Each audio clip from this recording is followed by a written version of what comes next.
able to take the first game of the series against Rhode Island. Good day. The story I thought was, battling from behind after we had opportunities early to kind of cash in after we scored in 2 innings, had a runner at second base with nobody out, and then didn't cash in after we scored. But overall, I don't have any complaints with our offense. I thought we did a pretty good job swinging the bats and having a pretty good approach against their starter, who was tough to hit. We just had a chance, I thought, to knock him out a little sooner and didn't capitalize. But I guess that's my only complaint offensively. I thought we played good defense. Pat Wink, a couple double plays. Pat Wink, the last one wasn't all that pretty, but Reggie did a great job with his stretch on it. Zach Bushling made a fantastic play after he struck out to end an inning, was ready to make a play, and the next ball hit up the middle. Made a couple nice catches. Eric Stock made one up against the wall. Pat Winkle throwing a would-be base stealer out to end an inning for the first time this year. It was good to see that happen. I thought he caught a good game too, and blocked well after some time off with the hammy glute, and looked good today. So overall, a good day when our ace wasn't quite our ace today. Ben just showed that he was human, and had one rough inning. You walk those 2 guys, and it's in our scouting report, don't walk the first couple guys because the 3 and 4 guys can hurt you, obviously, and the middle of their lineup can make you pay. Vargas hadn't been seeing the ball well previously. He saw it pretty well today a couple times. So, he got one, but the story was the couple walks that preceded that. I thought Ben was cruising pretty well first, second, and third. I did a great job on the pickoff play after Austin White, wreaked some havoc with the bunt to lead off the game. He kind of calmed down and made a nice pickoff move to get him. Kenny House settled us down, gave us a chance to come back and win the game. That 1-2-3 inning, I believe, was in the top of the 7th after we scored and tied the game. He had maybe a 3-minute inning, if that. Did a really good job, 1-2-3, and kept the momentum in our dugout. I was hoping that he could get a couple more, or at least one more out, but it was time to go to Caleb. Caleb Worcester obviously did not have his best stuff today, was erratic, but he made just enough pitches to get out of it. I was glad that we got those insurance runs, obviously, especially when the wind picked up in the 9th inning. That's about it. Jonesy, you're muted. Luke, if you want to start us off, questions. Hi, Coach. Did you tell Chris Michael anything before his pinch hit appearance? And how big is it to have a guy like that starting to get going again? You broke up a little bit, Luke, but I think you're asking if I told Chris Winkle anything before his appearance. Yeah. No, he was in the game. After we went ahead, we went with defense and put Chris in. So he was already in the game. He wasn't pinch hitting. He was in center field the previous inning, and he just he knows that he has to be ready defensively. But his batting practices have been much better. And he knows, hey, he's been a great teammate since he's been on the bench. He kind of.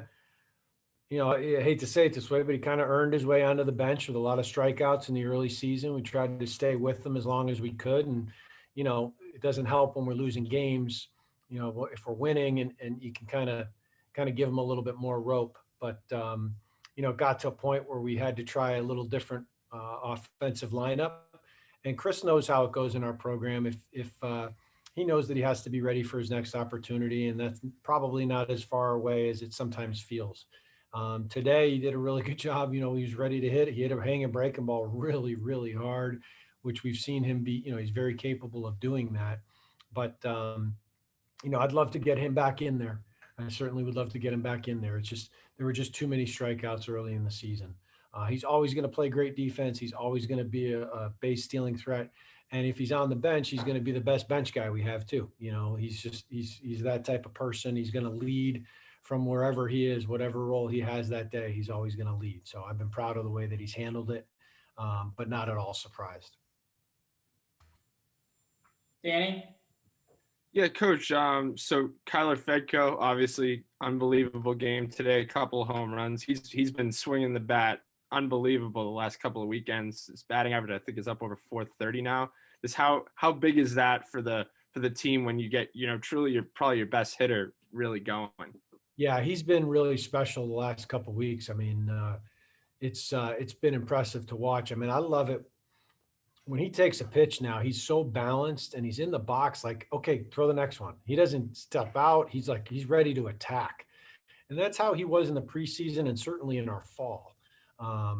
It just didn't happen for the first couple weekends out of the gate. And he too, he had to spend a little bit of time retooling his swing, and then we get him back. We know that if we're going to be any good, Kyler Fedko's got to be in the lineup. So it was just a matter of time. But he flattened out his swing. He did a lot of work on his own, like he always does, but he was doing the right work. And I think he finally saw, a lot of video was helpful to him. I believe he would agree with, and Coach Horrigan was working with him. It was a tiny adjustment. We just had to flatten out the stroke. It was really that simple. But when it becomes ingrained, it's hard to get out of those habits. So he's certainly in a great place right now. And I love seeing that number 3 in the batter's box, because usually something good is going to happen. We got to find a way to get some guys on base for him right now. Maybe not. Maybe the 2 hole's not the right place for him. But then again, he's been raking since he's been there. So I really like what I'm seeing from him, and he's also a very good outfielder too. Very aggressive. We need him to be good if we're going to be good. Luke? How big is it to have a guy like Bushling in the infield when there's been kind of some turnover there recently? Just a real smooth fielder right there. Yeah, he is. Had a couple nice plays today.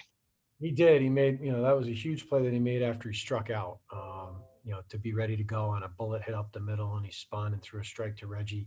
He is not, I think he'd be the first to tell you, he is not your prototypical shortstop, but he can play all 3 over there. He can play second, short, third. I think his best spot's probably third base, but we've needed him at short, in the early season, and he's done a very good job there. He had one bad game that I've seen him have in a Husky uniform, and that was St. Joe's on Saturday. Other than that, he's been really good. He had a couple throwing issues early in the season where he just wasn't throwing through the first baseman, but I haven't seen those in a while. He's been on target, and he's always working really hard. If the lights are on at Elliott late, it's usually Bush taking ground balls from one of our selfless student assistants. Christian Lalomi is usually hitting them to him, and they're out there all hours. So it's well deserved that he's in the lineup, because he works really hard at his defense, and he's a very good offensive player. He's a tough out. Danny, you have another one? It is a steadying influence, Luke, on our infield, knowing that he's over there. He's a free spirit, let's say, off the field, and got a great attitude, but nothing seems to bother him. He doesn't seem to get weighed down by much, and plays loose and free, and doesn't fear failure. So I like having that anywhere in our lineup, but certainly it helps to have it at shortstop. Yeah. So, Coach, like today was sort of the opposite of Tuesday's game. Tuesday, you get some, the bats aren't necessarily, great, but the pitching really bails you guys out today. It was the hitting that bailed you guys out. How much more comfortable does that make you about your team when you can win, 2 very different games, Yeah. In such a short time? Yeah, we did it on the front end too with a 13-0. What was it? 13-0 Sunday at St. Joe's. Right. Yeah. And that's kind of how it goes. That's my father used to always say that. He when he was coaching, he'd say, "Oh, geez, we should put some runs in the bank for tomorrow, because tomorrow's, we blow somebody out. Tomorrow's going to be 1-0 or 2-1. It's almost guaranteed." And it seems like that does happen more often than not. But that's how baseball is. You know, some days the hitting's going to be on. The way the wind was blowing today, it was going to be an offensive day. You could tell that from batting practice. Our guys took a good BP. They took a good BP the other day too, but sometimes you never know until you're in the ball game. Usually Fridays are not offensive because you get the number one pitchers going, but today they were, or today, Friday was. So, it's just, it is satisfying knowing that we can win in different ways.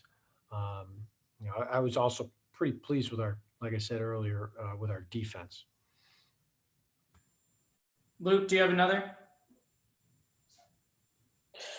Yeah, speaking of tomorrow, how does it's a double of a three instead of a three, change your plans for the arms tomorrow?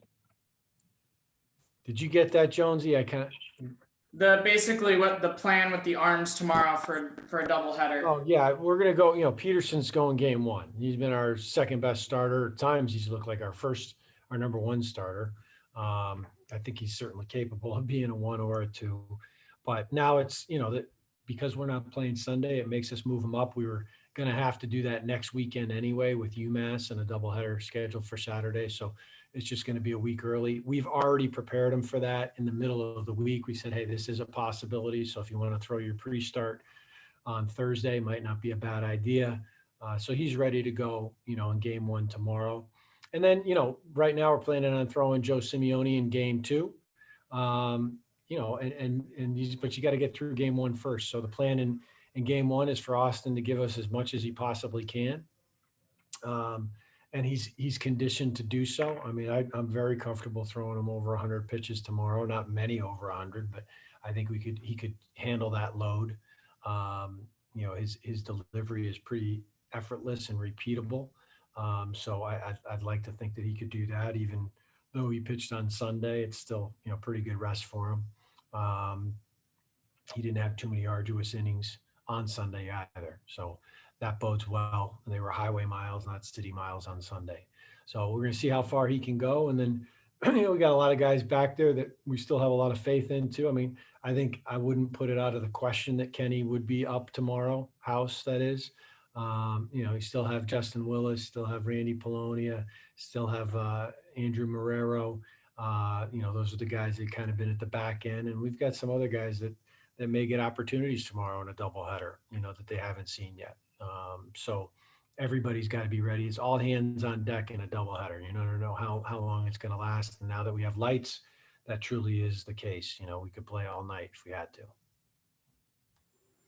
All right, guys, long day tomorrow, so we'll cut Thank it you. short here. Thanks, Coach, for the time, and we'll do this again after the doubleheader tomorrow.